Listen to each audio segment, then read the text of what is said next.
Coming up on the Wednesday edition of Carolina Week. Reaching out to ravaged universities, UNC is making sure evacuees don't miss out on an education. And running on empty and pumping up the price. We'll show you how it's affecting our community. And then in sports, we'll show you what the football team has been up to this summer and why the Heels are in a great position to pull off some big upsets this fall. Plus, a look at your Carolina Week 4-day forecast. All that and more. Carolina Week starts now.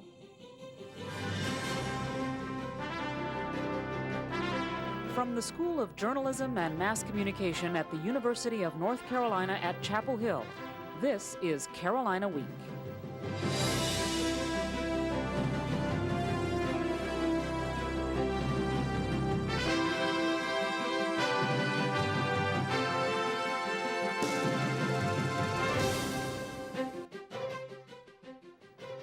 You're watching the September 7th edition of Carolina Week. I'm Lydia Garlikov. And I'm Tara Hagerson. Welcome to our first newscast of the new semester.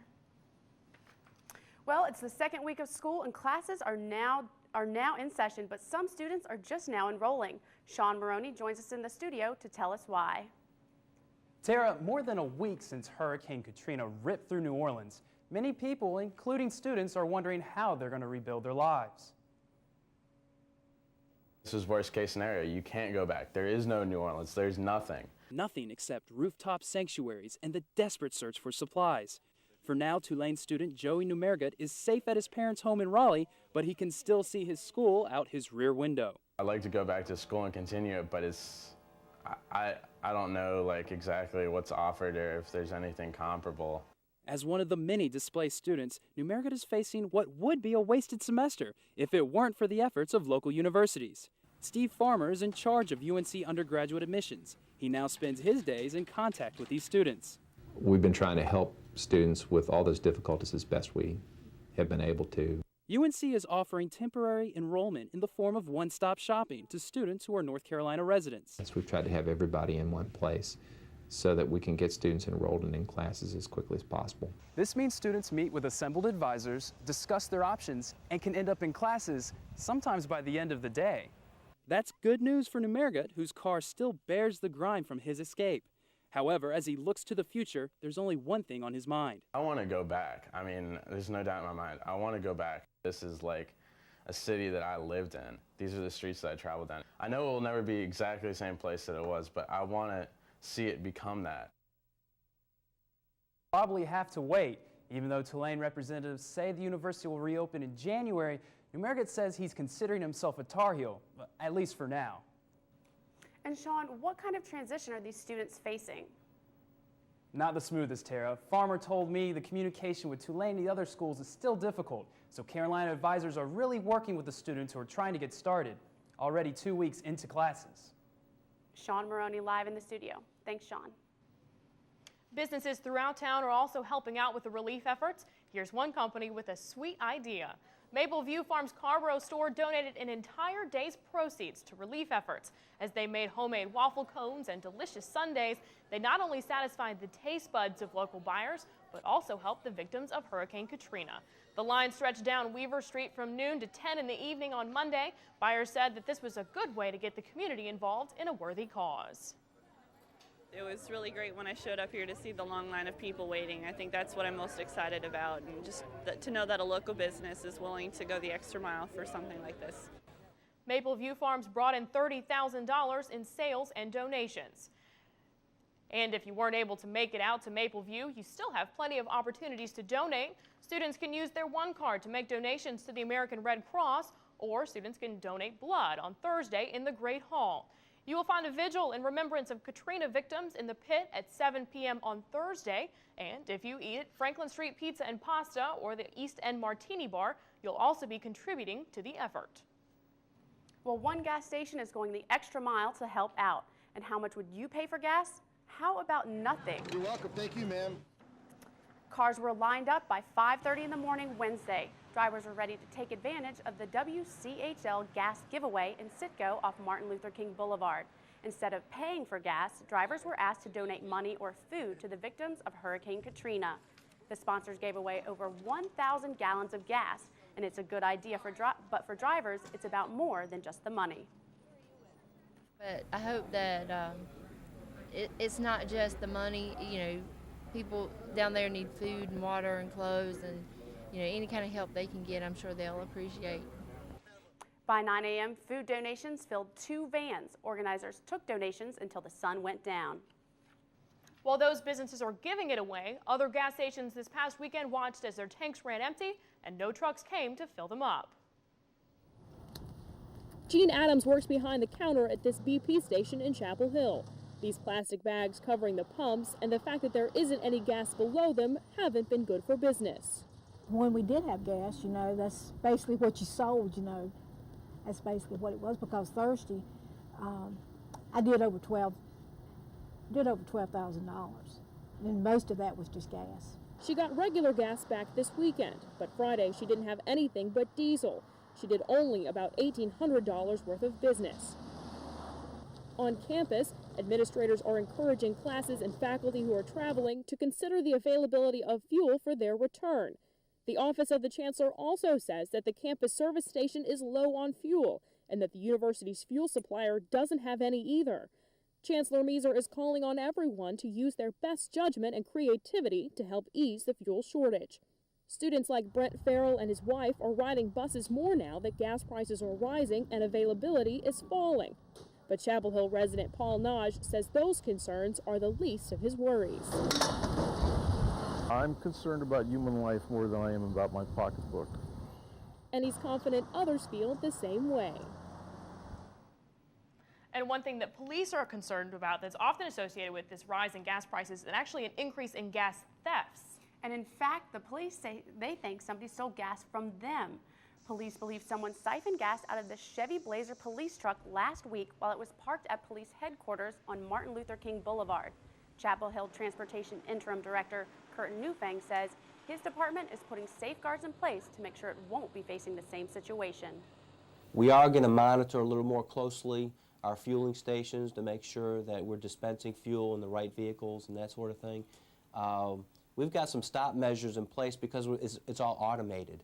So we'll be able to track any kind of deficiency, but this can be a desperate time, and you know, desperate people will take desperate measures. The Transportation Department has 20,000 gallon supply of diesel fuel on its property on Municipal Drive to keep Chapel Hill Transit's 86 buses running.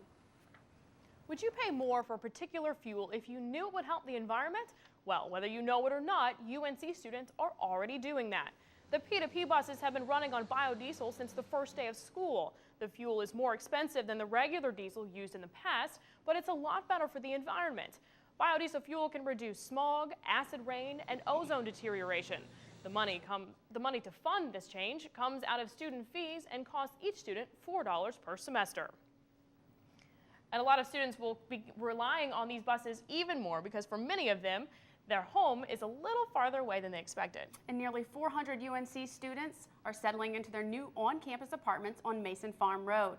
Problem is, they're supposed to be living in Cobb Residence Hall. The Department of Housing and Residential Education says construction delays will keep Cobb closed until at least October 18th. In the meantime, students are living in Beatty Hill, the university's new married housing complex. 6 students share a 2-bedroom apartment and 4 students share a 1-bedroom apartment. Beds are set up in the living rooms. 386 students are affected. For the duration of their stay in Beatty Hill, they'll receive a rent credit equivalent to half their normal rate. Cobb's not open yet, but the opening of another housing option is just right around the corner, at least if you're looking for only a short-term stay. Construction is common on campus, but this time it's actually on Franklin Street. A boutique-style hotel called the Franklin will have about 66 guest rooms, additional meeting rooms, and a breakfast area. The architectural plans were finished 3 years ago, but the owners delayed construction because of the negative impact that the 9/11 attacks had on travel. City officials hope the hotel on West Franklin will make downtown the central area again and increase economic activity. And former U.S. Senator and presidential candidate John Edwards is taking a new role. Earlier this year, Edwards became the director of the UNC Law School's Center on Poverty, Work, and Opportunity. At noon, Edwards kicked off the center's monthly lecture series, speaking about the center's goals and programs offered. The center hopes to bring UNC faculty and other national public policy experts together to devise solutions that will move more Americans out of poverty. And they say if you snooze, you lose. That's right, Tara, but beware. If you snooze in the library, it could lead to larceny. We'll explain coming right up.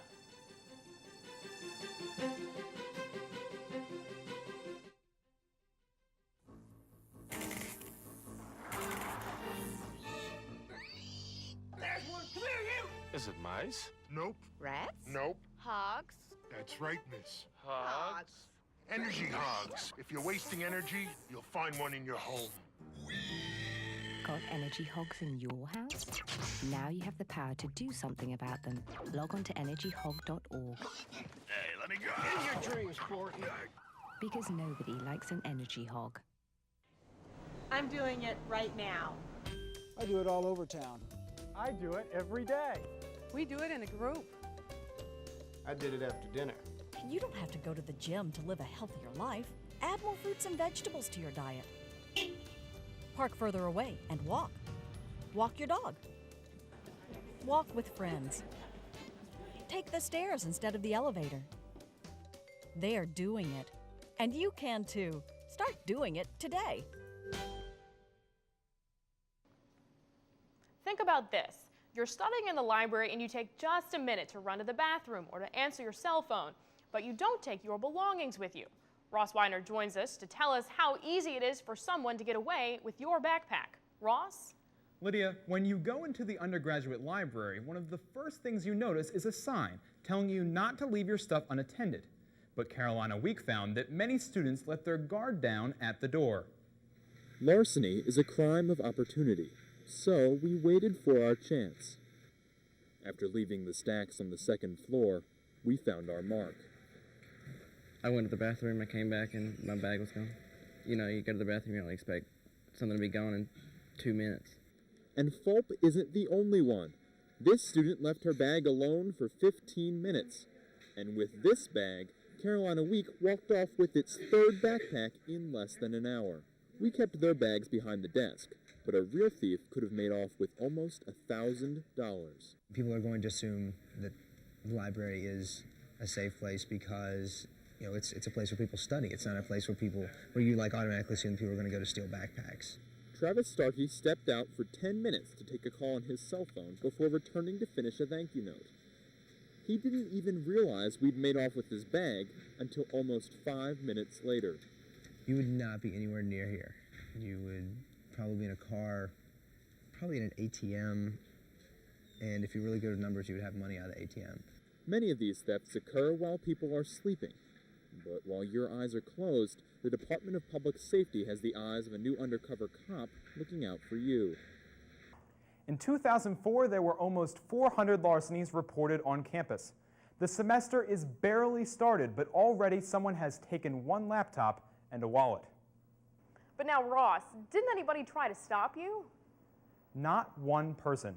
We did have a small camera with us that drew a little attention, but not a single person asked who we were or what we were doing. And to think that most people rely on those others. Very interesting, Ross. Ross Weiner reporting from the newsroom. Thanks. It's no secret that UNC has a great academic reputation. In fact, U.S. News says Carolina is ranked 27th overall, which is a 2-spot jump from last year. UNC is 5th among the top public universities in the country. And what helped boost UNC's rankings? This year's freshman class. UNC's fresh faces are the most qualified incoming students in UNC history. 40% of the newcomers ranked in the top 10 of their graduating classes. The average SAT score for the freshmen, about 1,300.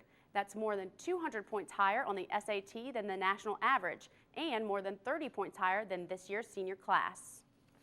And speaking of this year's senior class, one senior has been working particularly hard this week. With campus buzzing again, student body president Seth Dearman is looking to change the face of student government in many ways. Dearman spent the majority of the summer working on a bill to allow students to vote on campus. His main priorities right now are being more proactive and more accountable.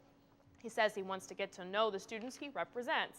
A recent editorial in the Daily Tar Heel accused Dearman of getting off to a slow start, but Dearman says that's something that comes with the territory. Being in this position is obviously going to come with criticism, and that's something that I'm willing to take on and that we as student government are willing to face. This week, Dearman met with his officers and committee chairs to brainstorm ideas for the upcoming year. He's also letting students voice their opinions at general interest meetings. And Seth is one person who didn't get a break for Labor Day, but neither did any other students this year. Right, Labor Day is typically the last chance for relaxation before fall classes shift into high gear. But this year was different as class was in session on Labor Day. Some university staff took the national holiday off, while Carolina dining services and student stores opened as usual. Chapel Hill buses ran on an abbreviated schedule, so the university opened all campus parking lots for the day.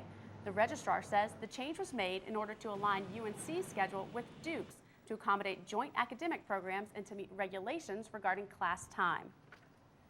I know I missed having that little extra time, but I also missed our meteorologist, Rob Ellis. Welcome back. He's back to join us. Can you tell us what we should expect in those next coming days? Well, I'll tell you, if you have to go to class on Labor Day, you'd rather see those sunny skies than a downpour. But we actually expect those sunny skies to continue, and people have been enjoying this wonderful weather that we have all throughout the week, and that's going to continue in the weekend, but there are changes on the way. I'll be telling you about that coming up in just a moment. Take a look at some of this video from out around campus where students are taking in the sun and just enjoying the beautiful days.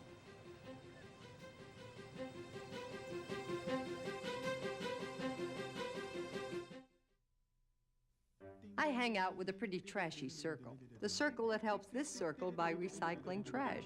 We sort glass, plastic, separate cans, stack newspapers, and magazines. Now, thanks to us, there are lots of products made from things we've already recycled. This cereal box wants your Sunday paper. These paper clips, in a more daring life, a 56 convertible. The circle works like this. It starts when we recycle trash at home and at work. It's completed when we buy products made from or packaged in recycled materials. How do you know the difference? Check the label for something called post-consumer recycled content. It looks like this. Make a mental note. Then buy the highest percentage of it you can find. You'll save a tree, you'll save energy, and in your own way, you'll help save the world. Complete the circle. Call 1-800-2-RECYCLE for your free shopping guide. Environmental Defense, finding the ways that work.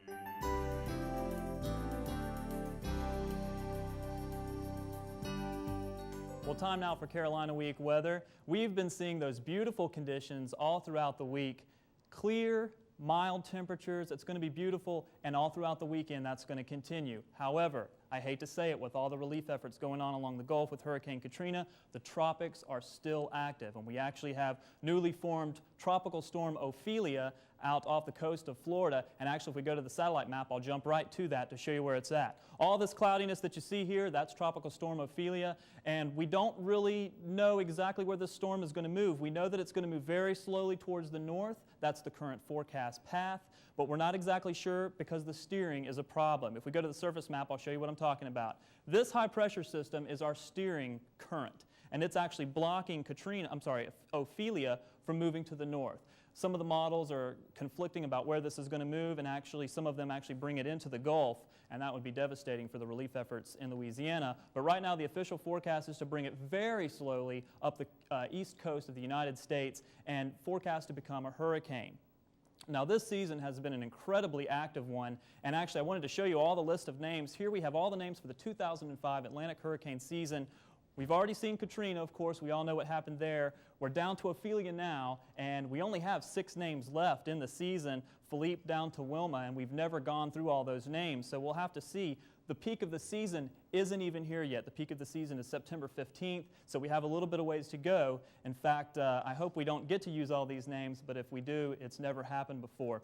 We actually have 3 tropical systems that are out there right now. Of course, we have Ophelia, that's right off the coast of the United States that you see here, but we also have hurricanes Nate and Maria that are out there right now. So these systems, except for Ophelia, don't pose a threat. They're actually moving off to the northeast. They won't bother the United States, but of course for Ophelia we're going to be keeping watch. Now what's going to be happening here for the 4-day forecast? Let's take a look. Starting out on Friday, we'll be a little bit warmer than we'll see the rest of the weekend, but temperature around 87 degrees. A few clouds as that high pressure builds in to the north of us. It's going to clear out for Saturday and Sunday. Those temperatures are going to come down just a little bit.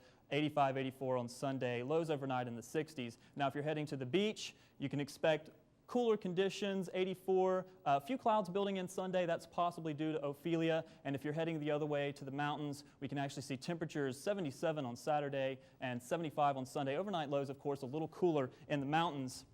So the conditions this week are going to be great in North Carolina, but of course with Tropical Storm Ophelia out there, we have to keep watch, and of course we don't want any other problems. We've had enough this hurricane season. Absolutely. Well, the sunny days, that's always something to look forward to. A nice little stroll around campus. Thanks, Rob. I know I enjoyed that weather outside watching soccer game after game this weekend. That's right, guys. The women and the men's soccer team have been doing a great job so far. But first, coming up in sports, these Tar Heel ladies have won championships in the past and are looking for a winning future. All this and more coming up.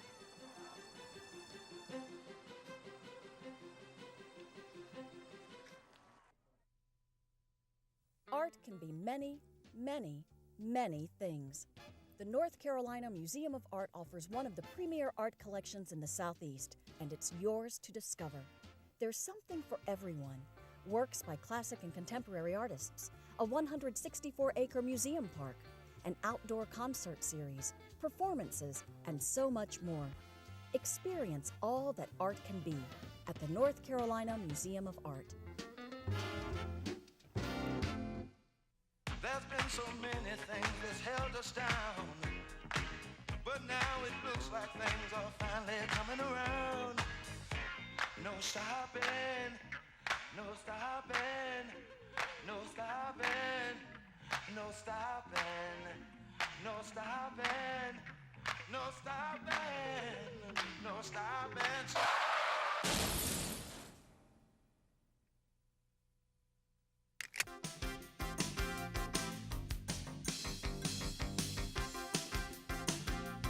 Welcome to Carolina Week Sports. I'm Heather Catlin, and no, I didn't get this job because I'm cute, but it helped. The leaves might not be changing their shades just yet, but when college football kicks off, it's definitely fall. The Tar Heels kick off season this Saturday at Georgia Tech. Sports reporter Ryan Ball takes a closer look at the football team's preparation for a pivotal season.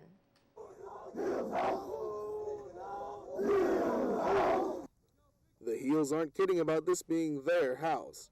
Many players spent most of their offseason in Chapel Hill, participating in daily workout programs.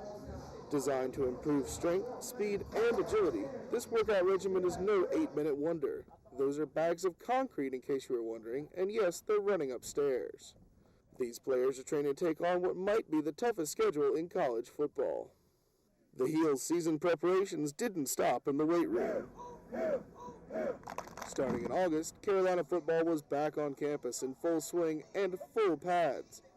The team returns 10 of 11 defensive starters. With this kind of veteran leadership and experience working together, expect big improvements out of the D, which was already showing its potential last season.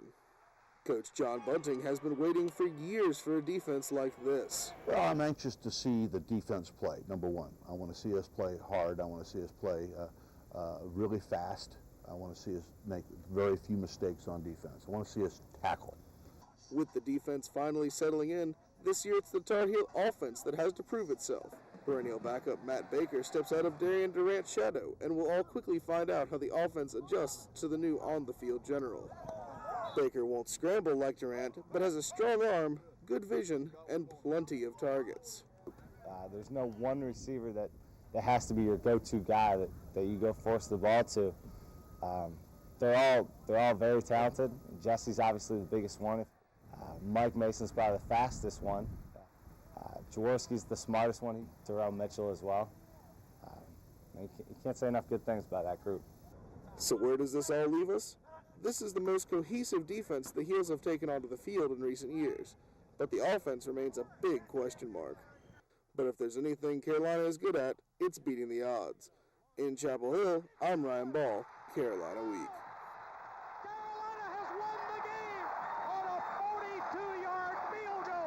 You can catch the game on ABC, and kickoff is at 3:30. Be sure to check back on Monday, as Carolina Week will have all the highlights from the Tar Heels' first game of the season. Last weekend, the women's soccer team hosted the annual Nike Carolina Classic and showed the home crowd that their #2 ranking might soon move up. Squaring off against Davidson, the Heels got a slow start in the first half with only one goal headed in by Jamie Gilbert. But with cheers from both the crowd and former star Meaham, the girls picked up the pace in the second half. Carolina was on a roll when Davidson decided to help out. Watch this. Heather O'Reilly kicks the ball into the goalpost, into the goalie, and into the goal. Thank you, Davidson. O'Reilly added 2 more in the second half, and while that's impressive enough, Kendall Fletcher's celebration with her first goal of the season made everyone awe and excitement. The Heels took a victory dance for defeating Davidson 6-0, but despite the blowout, O'Reilly says there's still room for improvement. I think some of the things that we have to work on is a focus in finishing, of course, so when we do get those good opportunities, we put them away. And a lot of just stuff in the final third of the field, just combination play, variety to get behind. It was another hot day when Yale came to Fetzer on Sunday. Too many missed opportunities, some plain old bad luck, and 6 saves by Carolina goalie Allie Wingett left the game knotted at 0. But in the 81st minute, Jamie Gilbert with this sweet no-look pass to Lori Chalupny gets the ball back and hammers it home for her 4th goal of the season. This was enough to make 3,000 fans go home happy as the Heels win 1-0.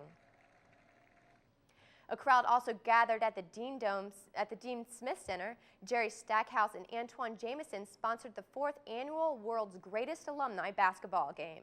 Let's get to the action. 2 turntables and a microphone were all the DJ needed to get this crowd hyped. Former Deacon Josh Howard must be taking notes because he busts a spin move of his own. Chris Paul tries to take it up strong against Sean May, but he says, not in my former house. Come on, Chris, that was cheap, but it's nothing but love between these two. Quick lesson, Duke and NBA are like oil and water. Carolina, bread and butter. Now, ladies and gentlemen, welcome to the J.R. Smith Show. Just imagine if he had played for Carolina instead of going straight to the NBA. That was redunculous. And this one was just plain nasty. But whether Tar Heel or Blue Devil, everyone is in the ACC family. Well, guys, you know, the current basketball team is doing really well. They just won 2 exhibition games in the Bahamas. But first, I'm looking forward to the football season. Yes. Absolutely, and that must have been a great opportunity to see such wonderful players. Oh, it was great. Thanks so much, Thank Heather. you. Well, the call of the wild comes to campus. So take a front row seat at this puppet parade coming up.